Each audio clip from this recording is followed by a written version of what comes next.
Welcome back to MBK vlogs. இன்றைக்கி நம்ம ½ litre மில்கில் பன்னீர் செய்கிறத பார்க்கலாம். இவ்வளோ பன்னீர் எப்படி வருதுன்னு பார்க்கலாம் வாங்க. நான் அதுக்கு ஃபுல் க்ரீம் மில்க் ஆவின் மில்கை காய்ச்சி எடுத்திருக்கேன். ஃபுல் க்ரீம் மில்கில் தாங்க நிறைய பன்னீர் வரும்.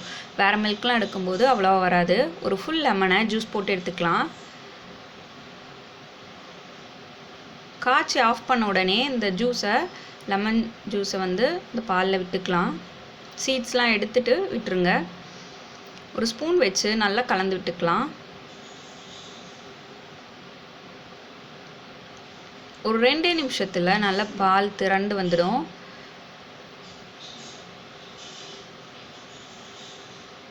பார்த்திங்கன்னா நல்லா திரிஞ்சிடுச்சு. ஒரு 2 நிமிஷம் வெயிட் பண்ணிங்கன்னா எல்லாம் நல்லா வந்துடும்.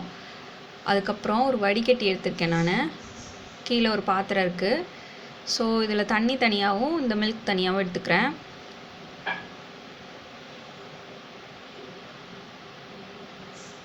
இந்த வடிகட்டின தண்ணி நம்ம நல்லா குருமா செய்கிறதுக்கு இல்லை பன்னீர் கிரேவி செய்கிறதுக்கெலாம் யூஸ் பண்ணோம்னா நல்லா டேஸ்டியாக இருக்கும்.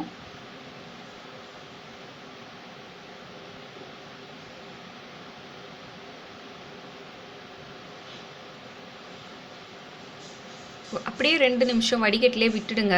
ஸோ மிச்சம் இருக்கிற தண்ணியும் நல்லா வடிஞ்சு வந்துடும்.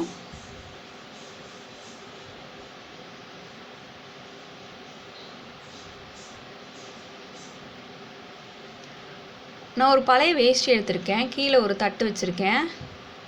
இந்த பழைய வேட்டியை நல்லா நனைச்சிட்டு அது மேலே இப்போ நம்ம ஃபில்டர் பண்ணி வச்சுருக்க அந்த பன்னீரை எடுத்து போட்டுட்டு நல்லா லைட்டாக ப்ரெஸ் பண்ணி விடுங்க.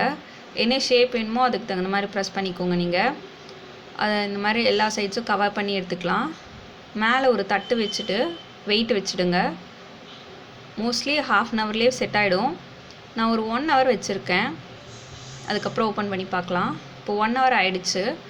இப்போ ஓப்பன் பண்ணி எப்படி இருக்குன்னு பார்க்கலாம் வாங்க.